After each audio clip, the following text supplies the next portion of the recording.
Hey, welcome back to the deeper dive version of 26 Minutes with. Our guest today is Gloria C. Jones. She's based in Birmingham, Alabama. She joins us via Zoom from her home in that state. And we had a nice spirited discussion about your work and about ageism and leadership and purpose and passion.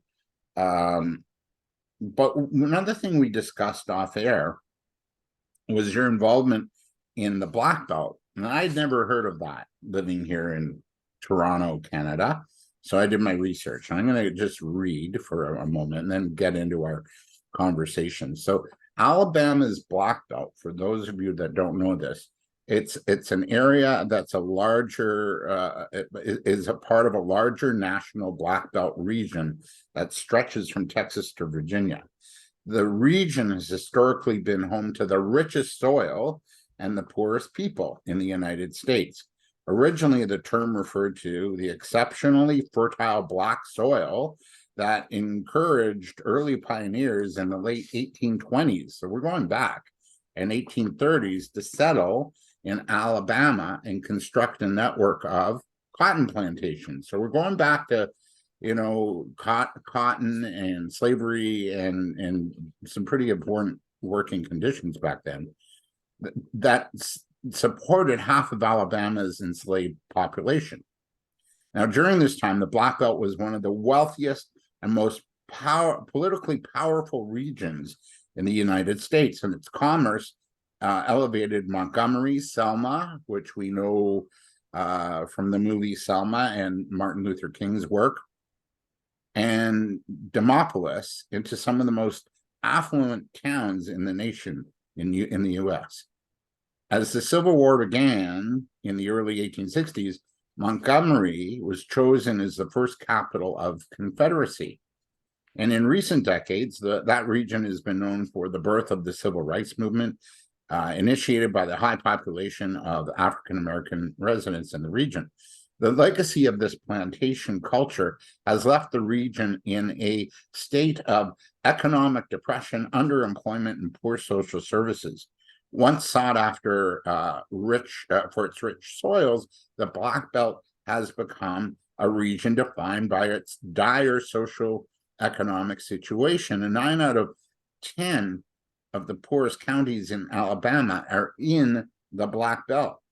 The area is typified by declining populations, a primary agricultural landscape with low density settlement, high unemployment, poor access to education and Medicare, and substandard housing and high rates of crime. Not a place you really want to live in, really.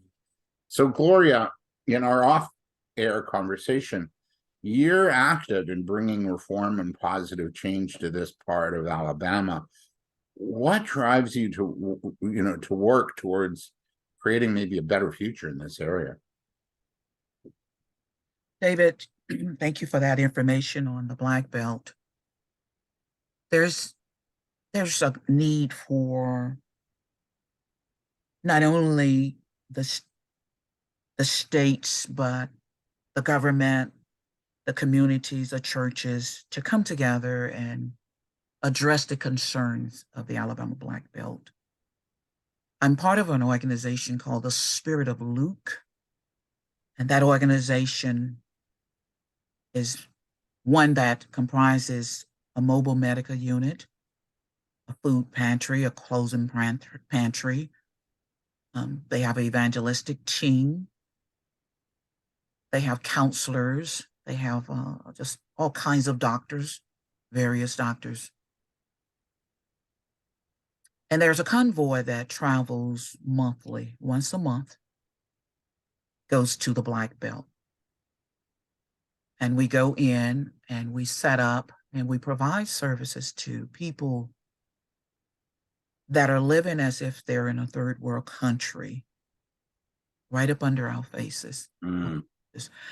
These people, a lot of them, they're in need of medical care. They can't afford insurance. They're in need of healthy foods, not prepackaged healthy foods. I work with the food ministry. We actually cook for them. We provide a meal. We get support from local businesses. We take food, like make food boxes. We have clothing that comes from various churches.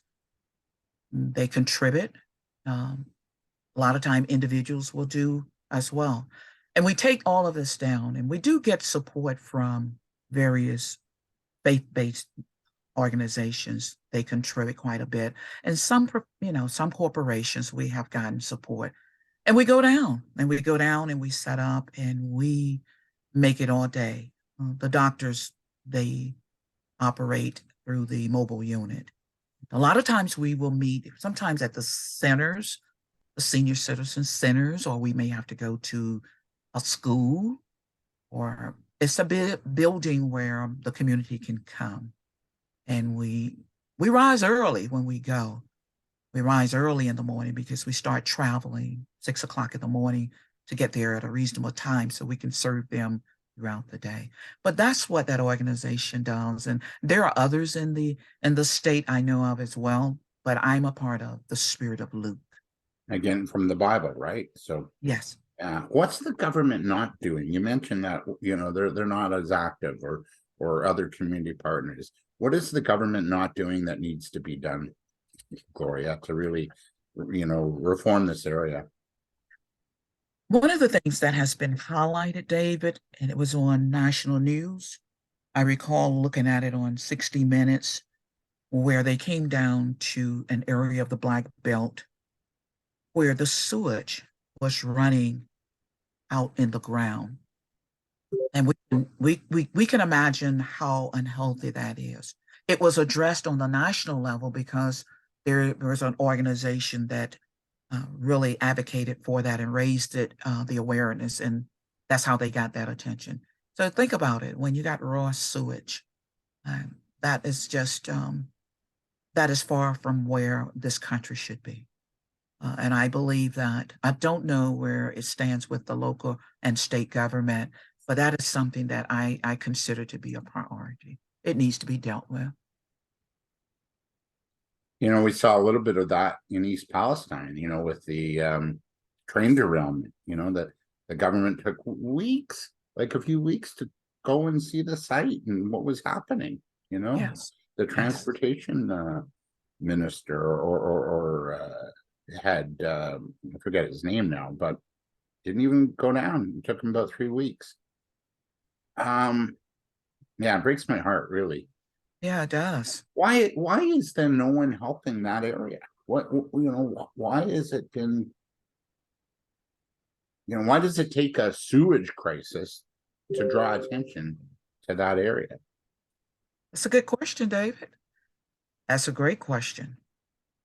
I think it all resolves back to the value of human life, the value of human life. So if you're not rich, you don't have money, then who cares? It seems like that. So young people are coming up in that environment, and they start to believe this, like, I don't matter. What's the point?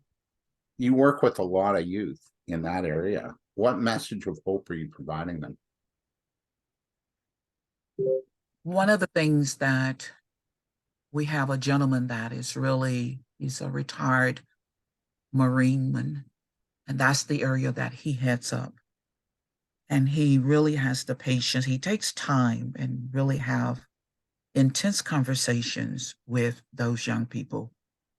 He puts up a tent and he really horns in on purpose of life, greatness inside of you guys, raising the awareness that there's something inside of them that is so unique, and it has to come out, and it has to be nurtured, it has to grow, it has to be trained so that they can make a difference in the world. And that's normally the position he will take with them. I love that. How are community partners or other agencies responding to the social economic woes of the region? Maybe not as much as they should. I do know last month that the organization went into Selma, Alabama. If Mhm. Paul, there was a tornado. So they went into Selma because those people are still challenged in getting back on their feet. We we know that sometimes with the red tape, the processes it can be lengthy, but the spirit of Luke did go into the city of Selma. Um, it was this month, the first of this month, it went into the city of Selma. I think we need stronger leadership, all around, especially in the government, to say, look, this isn't right. Right. We're making change. Yeah. And And it's, yes. And David, it's not just the black belt. There are other areas, that this country needs to prioritize and invest more time, energy, and monies into so that people, the value of life, that it can be raised to the point where we can have younger people that will take over this country in years to come, that they will be grounded with integrity and respect, with moral values that will keep this country going forward as it needs to. And so it's around the whole country. We just have to raise the level of um of awareness of what's needed for the next generation to become great leaders and communicators. yeah, we need, everybody, all hands on deck, put Yes, away your party politics or divisiveness, and let's come together and invest. And that's how I feel right now. It's like the governments around the world, and we talked about it in our leadership calls on Thursday that we're part of. The governments around the world, there's really a lack of leadership, and I see it here in Canada too. It's almost there's like a destructive force to tear it all down. And maybe it needs to be torn down, the current system, and we need to build, but we need to build in a different way. We need to build like what you're alluding to, where we value human life, we give dignity to people, where everybody can contribute to the betterment of our communities and grow together rather than an us versus them, or Democrat versus Republican, or here in Canada, conservative versus yes, liberal. It doesn't matter. What yes, matters is what you're talking about, and that's the soul. That's that essential self of yes, of everybody, really. yes. Of Yeah. course. Yes, I agree. It's prime land as far as the soil is concerned. There's I've been doing research and talking to others, and there's numerous organizations that are talking about the average human being and coming together in community, coming together to grow their own food and share it with the community they live in, so that we lessen our dependence on farmers. What is your take on that approach to this concept of community farming, bringing neighborhoods, kids, adults together to grow, eat, and connect? Because there's a real connection, a spiritual connection, when we come together over a meal. David, you must have heard my family's conversation because we do have a garden. And we have, for the last few years, we share with others in the community. And just here recently, my sister alluded to that we need to enlarge our garden so that we can give even more to the community. That's what they did when we were kids. We had large gardens. I grew up in a community where we ate from the land. We had clean meats and vegetables. My father and mother grew, as far as I can remember, they grew all of our vegetables. And my father fished and hunted, and then my father raised his own hogs and beef, and it was clean meat. And I remember my father building smoke houses to smoke the pork. It was clean pork. So I was raised with clean foods and healthy foods. I think that we should go back to that. I think that we should work on building community gardens, getting our children involved. Now, I drive to one side of town, and I noticed that one of the elementary school, they have a community guard, not from the school. And when I passed by this week, I was so joyful to see that the tomatoes are growing and Mm, vegetables are growing, and it's right a block down from the school. And I said, well, that is great because they're teaching these children, bringing them into the awareness of healthy eating, but then they're bridging the community with the school and the family and as well. We need to do more of that. I agree. I look at the ads on TV. I don't watch a lot of TV either, as we were discussing.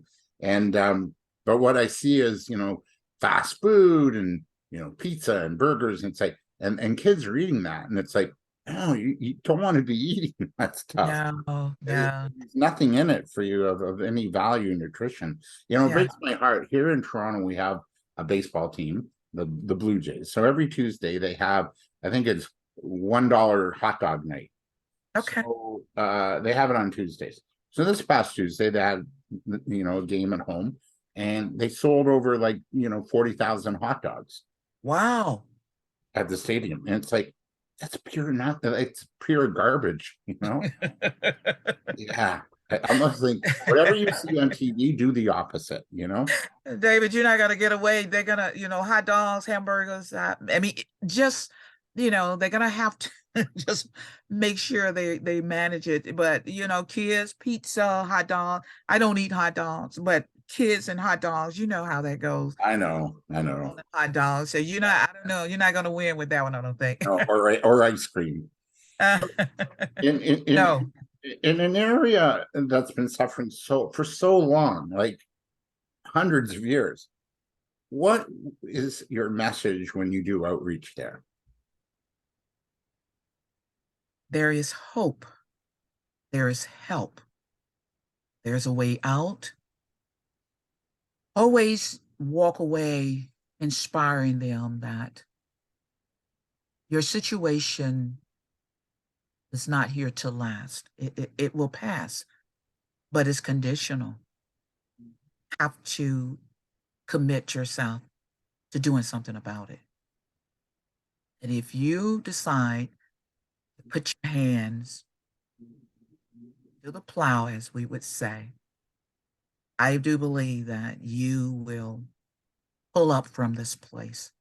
But it has to be a joint effort. It has to be family oriented, community. All of these institutions have to come together. And it's almost like something stuck in the mud. You may not can get a car out of the mud with one person or two persons, but if you get enough people, oh, you can get that car out of the mud. Yeah, You got to push into your pool. And I think if they would just understand that that which is inside of them has been dormant, but it doesn't have to remain that way. And if people would just be partners with the Black Belt areas, as some are, more needed though, I do believe as we give them more information, as we teach them more, as we give them more hope, and as we communicate to them, they have a brighter future, but they gotta work. They gotta work for it. They gotta pull up out of it. They can do it. Like getting the car up out of that mud. They can do it. I love it. And we just to close, we talked about community farming. There's a website I want to share. It's called Forest Food Abundance, Growing Freedom, which is really what it's about, maybe in that area, right? It's about freedom, but it's also about taking charge of your own destiny. And the creator is a fellow by the name of Jim Gale, and he's got videos on YouTube if you want to look it up. Okay. But, Okay. for food, it's called foodforestabundance.com. Okay. And I think it's really important to educate, connect, and bring in that help. I have a colleague of mine. She was did scientific research in California. She had a dream of having a farm. She sold off the business, the scientific research company, and she bought a farm in Kentucky and moved just last year. And Okay. it's not been without its challenges. I mean, Kentucky's had some weather issues, fire issues, things like that, flooding issues. So, however, she's now her hope is to teach young people about farming, about sustainability and self-empowerment. And Yes. so her name is Amanda Smith. You can look her up, Okay. and I can actually make that connection if you want for you. Okay. Thank you. She's there's people doing this, and I think if we teach kids, if we empower them not to be in the ego self, but into the essential self, The essential self. you Yes. know, then I think we can move cars through the muck. Yes. We can move mountains. I love that. Yes, we can. Yeah. Yes, we can. Gloria, and we're going to end it there because this has been a joy having you. And I, I love the fact that you're passionate about giving back, and helping in really a super depressed area. And I love the fact that, age doesn't matter. You're here, you might as well do it, right? You got to do. Yes. I don't know if Fred used to say, he was a business associate. He said, I got to be somewhere. It's better that I'm making money when I'm somewhere, So if you got to be somewhere, make a difference. Make a difference. That's it, David. Make a difference. You really are an inspiration. Again, where do our listeners connect with you if they want to, help in this initiative, and of course learn more? You mentioned Toastmasters, but is there another? But for this organization, it's called Spirit of Luke, and they can Google that, Spirit of Luke. The Spirit of Luke. Yes, Beautiful Spirit of Luke. today. I really appreciate you. You're quite welcome. It's been a joy to share my story. Yeah, it's been a joy having you too. Thank you, sir. Yeah. So for those watching, listening, we'll have another episode next week. Stay with us. This show, 26 minutes with, and the deeper dive. It's all about leadership. It's all about those, having courage to lead and make an impact and make a positive difference on the planet. So we have got, the next month, I'm going to post it on my social media channels that I'm on. But we've got 4 amazing guests, and you're gonna start. This show is it's just starting, but it's gonna expand and it's gonna grow, and you're gonna want to make this something you listen to once a week if you want a weekly dose of inspiration and ideas. So thank you so much, and Gloria, thank you again. Pleasure all mine, David. Thank you. A joy.